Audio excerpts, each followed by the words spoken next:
Oke, selamat pagi anak-anak. Kita akan melanjutkan materi kita di hari ini. Setelah kemarin kita membahas tentang teori domain elektron untuk menentukan bentuk molekul, sekarang kita masuk ke teori yang kedua, yaitu teori hibridisasi untuk menentukan bentuk molekul. Kalau kemarin kita sudah membahas tentang teori bentuk molekul, dengan tipe molekul kita bisa tahu bentuk molekulnya.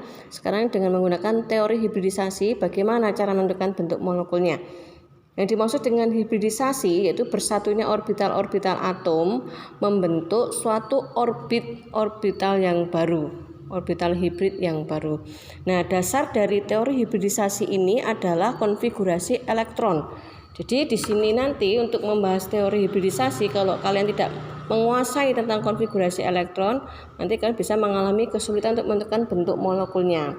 Karena dasar dari teori hibridisasi ini kalian harus bisa menuliskan konfigurasi elektron, di mana nanti untuk teori hibridisasi ini ada terjadi perpindahan elektron. Jadi ada elektron yang berpindah.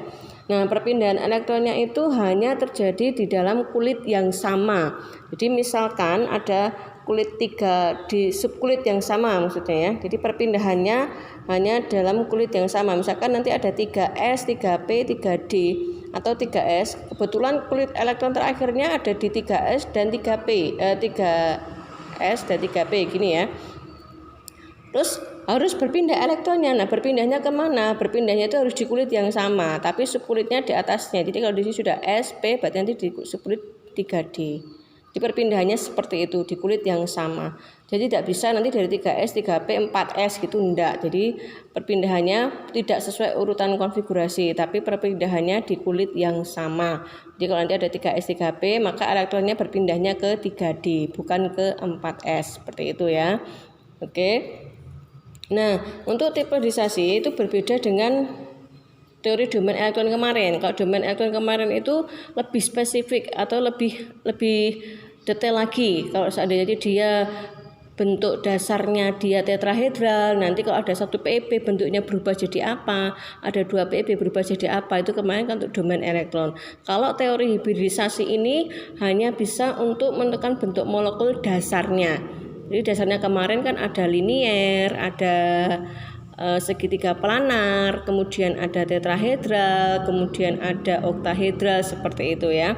Nah, nanti kalau untuk yang teori hibridisasi, simbolnya menggunakan subkulitnya. Jadi kalau nanti subkulit S-nya penuh, subkulit P-nya penuh, hanya terisi satu orbital, berarti SP.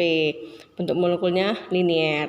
Nah, kemudian nanti kalau subkulit S-nya penuh, kemudian subkulit P-nya hanya 2 orbital yang terisi penuh, maka SP2. Di sini nanti dia trigonal datar. Kemudian kalau ada SP3 itu kalau nanti di subkulit P-nya terisi penuh semuanya, itu bentuknya tetrahedral. Kemudian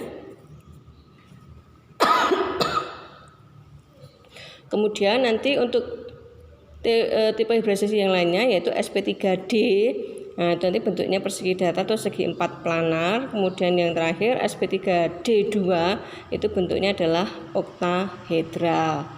Nah, seperti itu ya. Jadi ada linier, trigonal datar, tetrahedral, segi 4 planar, oktahedral. Oke, nah sekarang untuk lebih jelasnya kita langsung masuk saja ke contoh soal. Jadi biar kalian lebih paham lagi. Ini contoh soal yang pertama. Tentukan bentuk molekul dari senyawa H2O, tentunya dengan menggunakan teori hibridisasi. Jika diketahui nomor atomnya H1 dan nomor atom O-nya 8. Kita lihat molekul H2O, berarti di sini yang menjadi atom pusat siapa? Ayo, siapa yang jadi atom pusatnya? Ya, betul, di atom pusatnya adalah O. Tahu dari mana? Kalau nanti tanya atom pusat itu yang nanti dia di sini jumlah atomnya cuma 1. Dan dia pasti di posisi pinggir dan dia jumlahnya cuma 1. Di sini kan artinya O-nya mengikat 2H. Jadi O-nya ini sebagai di pusatnya atau yang di tengahnya. Ya di sini ya, berarti atom pusatnya adalah O, di mana O nomor atomnya 8. Kita buat dulu konfigurasi elektronnya. Nah, konfigurasi elektron pakai yang SPDF itu ya. Jadi diingat lagi nanti curah hujannya, nanti diingat lagi, dibuka lagi materinya untuk yang konfigurasi elektron. Oke. Untuk nomor atomnya 8, berarti konfigurasi elektron yang kita buat adalah 1s2, 2s2, kemudian 2p4. Nah, di sini di kulit yang sama, kulit yang samanya kan berarti kan 2s dan 2p. Nanti untuk menentukan tipe hibridisasi kita ambil yang dua kulit, jadi kulit yang sama saja. Jadi kulit yang sama saja. Berarti ini harusnya kan kita seperti ini. Kita ambil kulit yang sama. Berarti nanti hanya 2S2 dan 2P4. Kemudian kita buatkan diagram orbitalnya. Subkulit S masih ingat dia diagram orbitalnya hanya 1. Nah, terus sp2p ingat subkulit P ada berapa orbitalnya, masih ingat? Ya betul, P itu orbitalnya ada 3, jumlah elektronnya 4, berarti kita masukkan elektronnya 1, 2, 3, 4. Nah jadi seperti ini ya. Oke, sekarang O tadi kan mengikat 2H. Kalau O mengikat 2H berarti O itu harus menyediakan 2 elektron untuk H. O harus menyediakan 2 elektron untuk H karena untuk bisa mengikat H. Nah ini di sini ada 2 elektron yang masih sendiri ini ya. Ini berarti nanti ini akan bisa dipakai untuk mengikat atom H. Ini lebih gampang karena berarti tidak perlu berhibridisasi. Kenapa tidak perlu berhibridisasi? Karena sudah ada tempat untuk H di sini. Nanti tinggal kita masukkan saja, hanya dia buat dengan putus-putus ya. Yang putus-putus ini untuk atom H-nya. Oke, nah seperti ini baru tinggal kita menentukan tipe hibridisasinya. Cara menentukannya bagaimana? Kita lihat di kulit yang sama ini subkulit S-nya kan sudah penuh. Kita tulis S. Kemudian kalau S sudah pasti 1 ya, tidak usah dituliskan di sini 1 itu tidak usah. Kemudian subkulit P-nya di sini setelah kemasukan H tadi, jadi yang penuh ada berapa? Ada 3. Berarti kita tulisnya SP3. Oh berarti untuk H2O tipe hibridisasinya adalah sp3. Nah sp3 itu apa? sp3 adalah tetrahedra. Ya, tetrahedra. Jadi seperti itu ya. Nah, ini contoh yang pertama. Kita contoh yang kedua. Tentukan bentuk molekul dari senyawa NH3 di mana nomor atomnya N itu adalah 7, H itu 1. Kemudian tanya lagi, NH3 berarti atom pusatnya siapa? Yo, yang sendiri. Ya, betul, atom pusatnya adalah N. Oke, berarti kan atom pusatnya N, kita masukkan N, nomor atomnya 7. Kita buat konfigurasi elektronnya, berarti dari 1S2, 2S2, 2P berapa? 3, betul. Nah oke, sekarang kita buat lagi diagram orbitalnya. Oh ini di kulit yang sama, berarti ini ya. Ini terisi penuh 2, kemudian subkulit P-nya. Oke, ada 3 orbitalnya. Karena hanya 3 elektronnya, berarti seperti ini.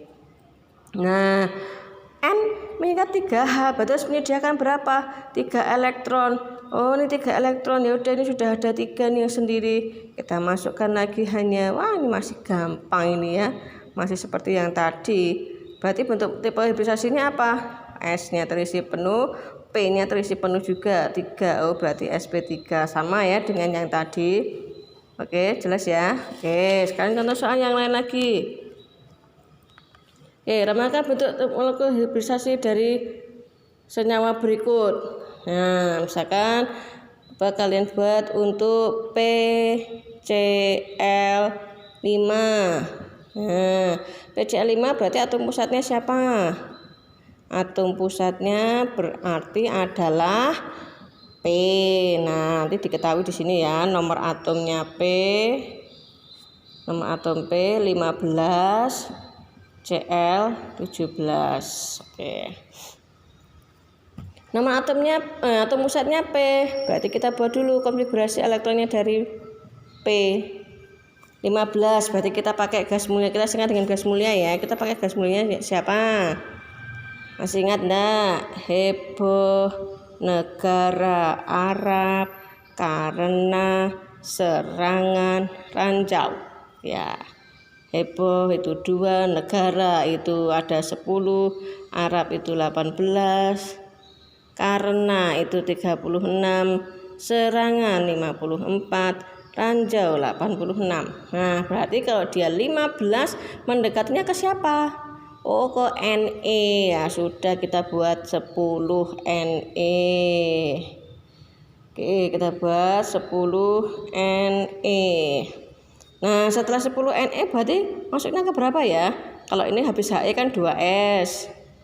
Habis He 2S, berarti habis Ne 3S. Pinter. Berarti habis 10 Ne kita masuk 3S2. Ini sudah berapa nih? 10 tambah 2, 12, pada 15, berarti tambah lagi. Berarti 3HP-nya terisi berapa? Nah, 3 ya, terisi 3. Ini udah 15 ya. Oke. Berarti untuk tipe vibrasinya kita lihat dulu di kulit yang sama, berarti 3S dan 3P. Kita gambarkan dulu orbitalnya. Nah, seperti ini. S-nya terisi penuh. Untuk yang subkulit P-nya terisi 3. Oke, kita lihat PCl5. Berarti P harus menyediakan berapa elektron? Karena dia kan mengikat 5 klorin. Berarti P harus menyediakan berapa? 5. Oh, pinter. Kita harus menyediakan 5 elektron. Nah, padahal di sini cuma ada berapa yang sendiri? Hanya ada 3. Berarti masih butuh berapa? Butuh 2. Nah, caranya bagaimana? Yang 2 itu caranya untuk mendapatkan 2 lagi, yang sepasang ini kita pisahkan. Ya kan? Ini kan sudah ada 3. Butuh 2 lagi ya. Untuk mendapatkan 2 lagi ya udah yang 2 yang sepasang ini kita pecah, kita pisahkan. Maaf ya, dipisahkan dulu, enggak apa-apa, nanti bisa berdekatan dengan yang lainnya. Oke, berarti nanti ini yang terjadi hibridisasi, berarti ada perpindahan elektron, berarti ada elektron yang dipindahkan. Jadi yang di sini di berpasangan, satu elektronnya kita pindahkan. Nah, pindahnya kemana? Kita pindahkannya ke 3D. Nah, kita memindahkannya ke 3D. Jadi nanti jadinya seperti ini. Kita buat dulu di bawahnya ya. Ini 3S2, orbitalnya 1, 3P, orbitalnya 3. Oke, seperti ini. Nah, nanti ke 3D. 3D, subkulit D berapa orbitalnya? Ayo, ingat enggak? Iya, betul, ada 5 orbitalnya. Nah, ini tadi udah terisi penuh. Awalnya kan begini, kita buat dulu awalnya ya. Awalnya seperti ini. Nah, kita mau memindahkan nih yang ini. Kita pindahkan, kita hibridisasikan, pindahkan ke sini nanti. Nanti jadinya setelah kita pindahkan, di 3S-nya jadi hanya ada 1. Di 3P-nya juga terisi 1-1 semua. Di 3D-nya nah jadi ada 1. Nah, perpindahan dari ini tadi pindah ke sini di begini. Nah, kalau sudah, berarti sekarang sudah ada berapa nih? 1, 2, 3, 4, 5 sudah terisi. Berarti Cl-nya kita masukkan ke sini. Udah buat dengan tanda putus-putus ya. Nah, ini yang putus-putus ini. Oke, yang putus-putus ini Cl. Nah, sekarang kita buat tipe hibridisasinya. Berarti tipe hibridisasinya ini tadi S, ini tadi subkulitnya P terisi semua, kemudian D. Nah, ada bentuk molekulnya apa ini? Nah, ini bentuknya trigonal bipiramid. Oke. Oh ya, ini tadi yang di sini tadi untuk yang sp3d trigonal bipiramid ya. Ini untuk yang hari ini udah larat saja. Jadi nanti di sini trigonal bipiramid. Nah, oke ya. Oke, sudah berikan contoh soal, sudah ada 2 contoh soal. Mudah-mudahan nanti kalian bisa lebih mengerti lagi, dimudahkan untuk kalian. Terima kasih, semangat, tetap semangat belajar anak-anak. Tuhan berkati.